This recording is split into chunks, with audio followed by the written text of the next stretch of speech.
طالبانو روژه ماتی پر لوګریانو په غم واړوه.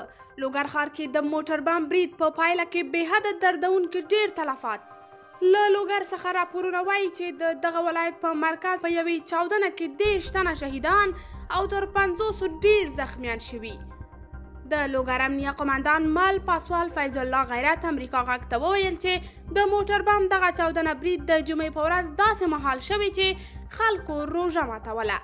هغه وویل چې له چاودېدونکو توکو ډک مازدا موټر د لوګر ولایتي ملکي روغتون ته نږدې د ازرۍ ولسوالۍ د اوسیدونکو د میلمستون انګړ ته ننوتی او چاودنه یې کړې ده.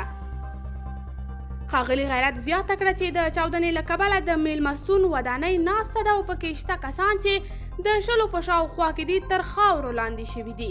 باوري سرچینې وایي یاد میلمستون کې هغه کسان شتون درلود چې د ولسوالیو څخه د کانکور ازموینې ورکړې لپاره مرکز ته راغلي وو. د لوګر د ولایتي شورا رئیس حسیب الله ستانکزي امریکا غږ ته وویل چې د لومړنیو معلوماتو له مخې په دغه برید کې تر 60 ډېر کسان وژل شوي او شاوخوا 60 نور ټپیان دي.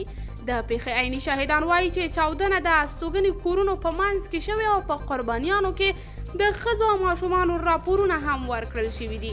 ټولنیزو رسنیو کې خپاره شوي ویډیوګانې کې ښکاري چې د لوګر روغتون کې هم ناروغانو ته تلفات اوښتي.